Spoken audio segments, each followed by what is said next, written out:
Bonjour Romain, bonjour Sébastien. Merci de prendre un petit peu de temps pour répondre à quelques questions sur la reprise d'entreprise. Merci à toi. Merci Romain. On va essayer de faire un petit topo de la situation en France en 2022 de la reprise, euh, comment on se positionne, nous, et comment, à notre avis, vous devriez le faire également. Justement, Sébastien, tu as anticipé ma première question, puisque je voulais un petit peu savoir quelle était la situation de la reprise d'entreprise en 2022. Alors 2022, tu diras ce que tu en penses, mais est très proche de la situation de 2019, par exemple, de 2018. On a en gros 30 000 entreprises chaque année qui ferment faute de repreneurs. Et ce qui est une catastrophe économique pour la France. Si on parle juste du BTP notamment, on est sur entre 40 et 45 000 entreprises qui fermeront faute de repreneurs dans les 10 années qui viennent. Donc c'est vraiment une situation dangereuse pour l'emploi, dangereuse pour la richesse de notre pays, mais aussi Une formidable une opportunité. opportunité. Le sujet est tellement sérieux que je crois qu'il a même été évoqué lors du débat de l'entre-deux tours de la présidentielle. C'est un sujet qui est au cœur des préoccupations des politiques de tous bords et qui est aujourd'hui pour vous effectivement une formidable opportunité puisque parmi ces 30 000 entreprises, beaucoup sont des entreprises qui sont structurées et qui vont bien, qui génèrent des richesses et qui cherchent désespérément un repreneur. Depuis plusieurs années, et ça ne va pas s'arranger. Non. La situation Covid a fait que c'est pire, on n'a pas encore les chiffres, mais que la situation sera pire. Beaucoup de repreneurs ont déserté la place, et du coup, c'est là où on intervient nous, et où on prend la place des repreneurs qui ont disparu avec des méthodes non conventionnelles, on va dire, des méthodes plus créatives pour éviter d'avoir à mettre notre propre argent dans les reprises. Alors ça ne veut pas dire évidemment que celui qui nous cède l'entreprise ne touche pas d'argent, mais en tout cas, ce n'est pas le nôtre. Un point particulier sur l'évolution de la situation depuis le Covid, c'est que on est confronté à des chefs d'entreprise qui étaient prêts à rester quelques années après leurs 62, 63 ans, ils ont pris leur retraite, ils étaient prêts à rester un peu plus longtemps. La crise Covid, je pense, a accéléré leur volonté de vouloir céder leur entreprise, de vouloir arrêter et de vouloir profiter finalement de leurs dernières belles années avant que leur santé se dégrade par exemple. Et le Covid donne un coup d'accélérateur aux solutions, et les solutions de reprenariat, les solutions qu'on propose sont aujourd'hui au cœur de cette nouvelle dynamique. Exactement. Et ça, c'est nouveau. C'est nouveau. C'est nouveau. D'accord, alors pour moi la situation 2022 est assez claire, hein. Mais pourquoi je dois m'y intéresser finalement à cette reprise? Ça, c'est toujours la question parce que c'est plus facile de reprendre une entreprise. Alors, plus facile, je mets facile entre guillemets, qu'on ne me mésinterprète pas. C'est pas facile. C'est plus facile que de créer. C'est-à-dire qu'on va plus vite quand on reprend une marque existante, on reprend des clients, du chiffre d'affaires, du profit, on peut se payer le jour 1. Pour moi, je sais que tu penses la même chose, la reprise bat la création d'entreprise dans tous les cas. On s'est même fait une promesse, Sébastien, c'est de ne plus jamais créer d'entreprise. On est entrepreneurs, Sébastien et moi, même avant de se connaître, on avait créé plusieurs entreprises et on a fait le constat, et j'imagine que si vous, chez vous, vous avez créé votre première boîte, voire créé plusieurs boîtes, dès qu'on vient de la créer, le jour 1 de sa création, on n'a pas de clients, pas de chiffre d'affaires, on déborde d'énergie, mais va falloir des années même peut-être pour se payer, pour bâtir un réseau de clients. Quand vous reprenez une entreprise, le jour 1, vous avez des clients, du chiffre d'affaires, des employés qui travaillent, vous pouvez vous payer et vous avez la même énergie. Avec la même énergie, effectivement, c'est important. Et ça ressemble à de la magie par rapport à la création. Parce que je pense avoir participé, alors, à plusieurs niveaux, à une centaine de projets de création d'entreprise depuis que je fais ça, on va dire depuis le début des années 2000. Et il en reste quoi, 3, 4 peut-être, des entreprises qui sont encore vivantes aujourd'hui. Pour les reprises, on est à 100%. Oui. 100% des boîtes existent encore. On dit que 20% des entreprises créées survivent à leur 5e année, je crois, la statistique. Et 10% à la 10e. C'est ça. Quand vous rachetez une entreprise, vous reprenez une entreprise qui a 30 ans, vous avez défié toutes les statistiques. Vous êtes donc sur une entreprise qui a des fondations solides sur lesquelles vous allez pouvoir vous reposer pour bâtir la suite. C'est là où, en plus de l'argent des autres, qui est quand même bien, c'est qu'on utilise le temps des autres, la sueur des autres, le fait que le chef d'entreprise, il a passé des années à créer, à développer son business, un business rentable, qui le paye, quand on arrive, on est payé aussi jour 1, instantanément, ce qui est quand même absolument incroyable pour un créateur d'entreprise. D'accord, donc en fait, une base plus solide, moins risquée que la création, et en plus, on part avec un travail qui a déjà été effectué. Mais la fenêtre d'opportunité, à quel moment vous pensez que je dois vraiment intervenir? À quel moment je dois investir dans ce projet? Moi, je dirais maintenant. Je dirais que le moment n'a jamais été aussi bon pour s'intéresser à la reprise d'entreprise. On a une fenêtre d'opportunité qui va durer 10-15 ans si on parle des baby-boomers. Hein.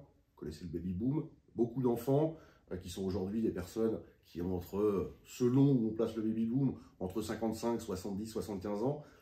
Certains sont encore à la tête de leurs entreprises et veulent en partir.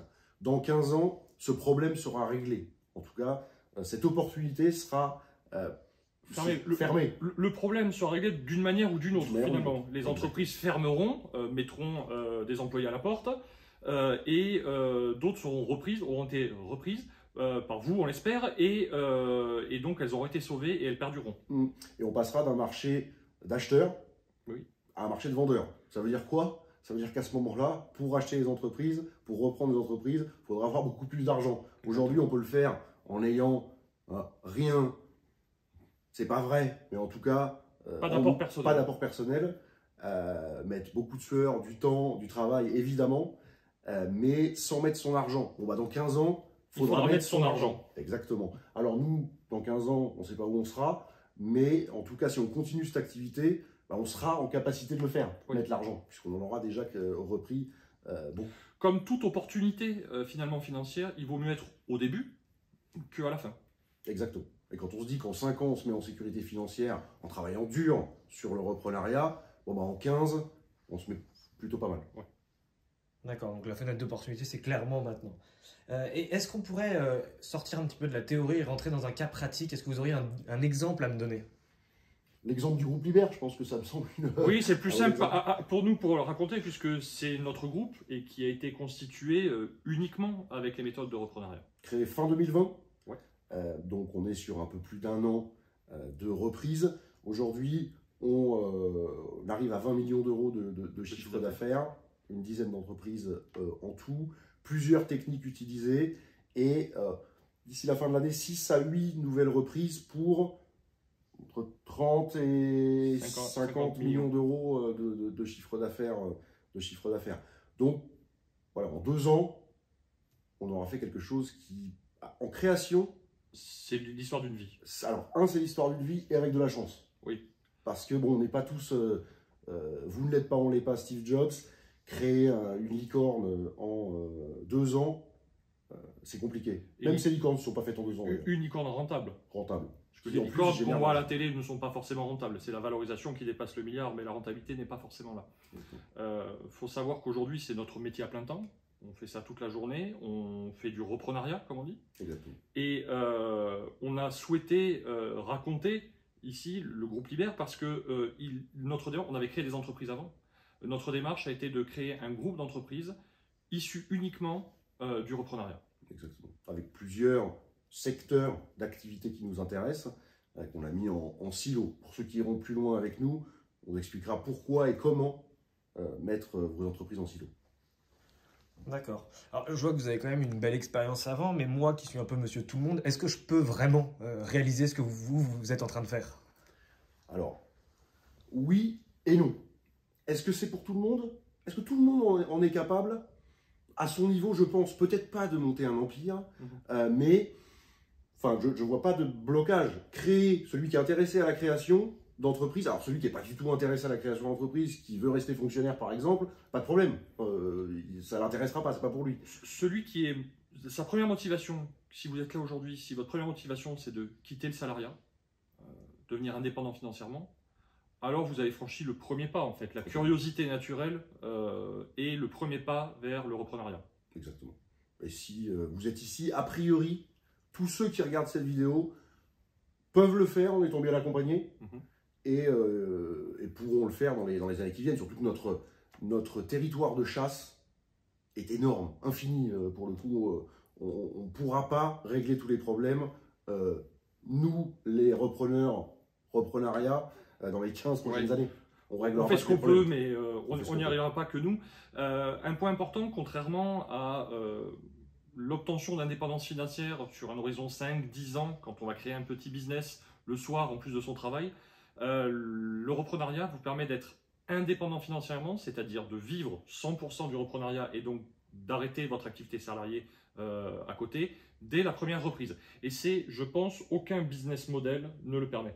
C'est assez unique puisque vous reprenez une entreprise, le patron qui était là avant qu'il parte à la retraite se payait, vous récupérez instantanément son salaire puisqu'il n'y a pas de problème dans l'entreprise pour le payer. Et on parle d'entreprises entre 1 et 5 millions d'euros.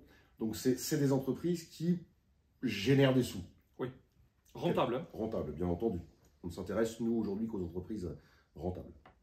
Oui, donc là, vous me proposez vraiment un projet où moi, qui ai un peu une âme d'entrepreneur, je peux partir d'une feuille qui n'est pas vierge et a priori, j'ai quand même mes chances d'y arriver tout en payant sans avoir cette période un peu compliquée où je ne sais pas trop comment je vais vivre pendant les quelques mois. Tout à fait. Je dirais même que c'est une expérience de vie parce que oui, on fait les choses pour l'argent, mais il n'y a pas que ça. Enfin, pour nous, sauvegarder l'emploi, le maintenir, surtout dans les territoires qui sont très difficiles, on reprend particulièrement en province, maintenir des patrimoines en vie, des savoir-faire qui peut-être disparaîtront, participer à l'économie de notre pays quand on a besoin.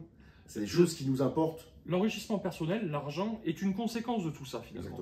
Exactement. D'accord. Mais alors, peut-être la dernière question, comment je vais plus loin? Quelle est la prochaine étape après tout ça? Alors la prochaine étape, c'est soit de faire comme nous, et de se dire, bon c'est cool, ils m'ont convaincu, faut y aller, je vais trouver les entreprises et je vais les reprendre sans mettre mon argent personnel. Bon, ça c'est possible, vous ferez les mêmes erreurs que nous, vous vous planterez sur plein de choses, ou alors vous pouvez décider de nous confier votre accompagnement, et dans ce cas-là, on vous propose le coaching, aujourd'hui qui est notre proposition, c'est de passer plusieurs jours avec nous, dans les arcanes vraiment de la création, de ce qu'on fait. Vous libère. En fait, vous voyez ce qu'on fait, on ouvre tout, les noms des boîtes, la taille des boîtes, comment on a reprise telle ou telle entreprise. Les écueils, les problèmes qu'on a rencontrés à chaque étape de ces reprises, vous bénéficiez vraiment de notre expérience, à la fois d'entrepreneur et puis de repreneur, dans un cadre sympathique, on va pas se mentir, en petits groupes, et vous bénéficiez à la fois d'un enseignement et d'une expérience, d'un retour d'expérience, mais aussi d'un vrai coaching où on place la motivation au cœur de l'enseignement. On est sur de l'efficacité, on n'est pas là pour faire un cours magistral tel qu'on peut le voir dans un livre ou dans une université, on est sur du 100% pratico-pratique. Et ceux qui veulent peuvent le faire avec nous. Ouais. Ce qui est quand même, lors du dernier, c'était vraiment quelque chose pour eux en disant ok, vous êtes accessible, on peut même le faire ensemble. Donc je pense que c'est aussi un point important, c'est le seul moyen de pouvoir s'associer avec nous de toute façon. Absolument. Alors justement, tu viens de soulever un point que je trouve très intéressant. Quand tu dis s'associer avec nous, qu'est-ce que tu entends par là? Comment on peut travailler ensemble après ces quelques jours de coaching, peut-être passer de la théorie à la pratique ensemble? Pour ceux qui ne se sentent pas d'y aller tout seuls, en règle générale, eh bien, ils nous disent ok, moi j'ai un deal, je le sens pas, il est trop gros pour moi, par exemple. On l'a eu souvent, c'est trop gros pour moi. Trop gros pour moi. Tout est relatif. Exactement. C'est pas forcément vrai, mais en tout cas, nous, on n'est pas ennemis de nos intérêts. Si ça nous intéresse, on fait le deal avec vous, en sachant que la seule barrière, c'est d'avoir fait le coaching. Oui. Puisqu'on veut être au même niveau d'information. Sinon, on a essayé autrement, ça marche pas. Donc on demande, voilà, participant au coaching, on peut travailler ensemble et on travaillera ensemble d'une manière ou d'une autre. Et là, on met à votre disposition évidemment toute notre expérience, mais aussi notre réseau expert comptable, avocat, et puis on vous accompagne dans ces premiers deals. Il n'y a évidemment rien d'obligatoire. Vous pouvez, et la majorité de nos élèves qui viennent en coaching font les deals de leur côté, mais vous avez en plus cette opportunité-là. Écoutez, merci beaucoup Sébastien, merci Romain pour le temps que vous nous avez consacré pour vos projets, pour la qualité de ce que vous avez fait jusqu'à maintenant. Et puis j'espère qu'on aura l'occasion de se croiser sur des projets futurs. Merci. Juste une petite chose, pour ceux qui seraient intéressés à nous rejoindre pour un prochain coaching, il suffit de cliquer sous la vidéo, vous aurez un gros bouton qui vous dira de prendre rendez-vous au téléphone avec quelqu'un de notre équipe, puisqu'il y a un processus de sélection. C'est pas pour tout le monde. Exactement. Vous avez un rendez-vous téléphonique avec une personne de notre équipe qui va évaluer votre candidature. Et si votre candidature est retenue, on se voit très bientôt. Exactement. À très vite.